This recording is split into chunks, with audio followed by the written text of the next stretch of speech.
What is going on, guys? It's Yoji with a guide on Path of Exile trading etiquette. This 3-part video series will focus solely on the social interactions part of trading, and more specifically, trading using the website poe.trade, so no trade chat in this one. I will cover all these unwritten rules the community has established for trading over the years, and nobody will tell you about, but everyone will expect you to know them, or otherwise they will get pissed off. All the things I cover in this video are things that help me personally have a positive trading experience in Path of Exile. In this video we will take a closer look at the do's and don'ts to keep in mind when buying an item in Path of Exile. Next week we will do the same for selling items, and in a third video I will cover some of the more common scam strategies in Path of Exile and how to avoid them. So, let's get started. Don't expect the seller to come to your hideout. There is this unwritten rule in Path of Exile trading that the buyer comes to the seller's hideout to make the trade. Not following this rule can make people very angry for some reason. Probably because you go to the shop to buy something and don't expect the shop to come to you. But then what about delivery services? Do use the verify button. Once you found an item you want to buy on poe.trade, click the verify button. Do it!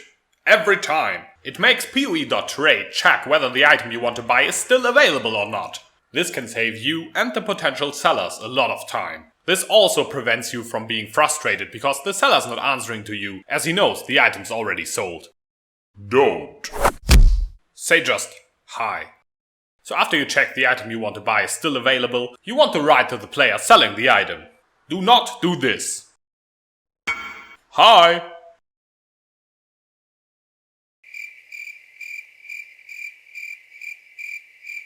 State your purpose. For all you know, the person you just messaged might be in a rippy map or trying to do core Malachi on his EBCI build in hardcore right now. If the other player knows what you want from him, your chances of getting an answer are a lot higher.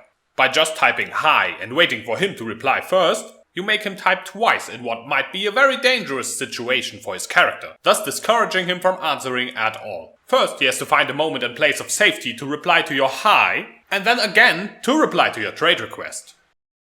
Do be precise with your trade request. Want to buy your 2-stone ring does not help anyone. Most people have more than one item of each type for sale. You want to at least mention the item name and item base type.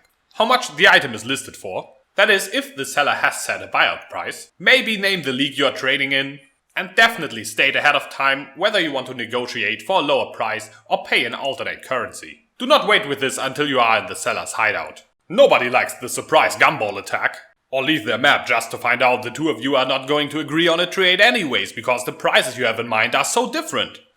poe.trade has a whisper button that takes care of the first half of the message for you. When you press it, it generates a message for you. You can copy the whole thing, paste it into the in-game chat window, and then add any information you want.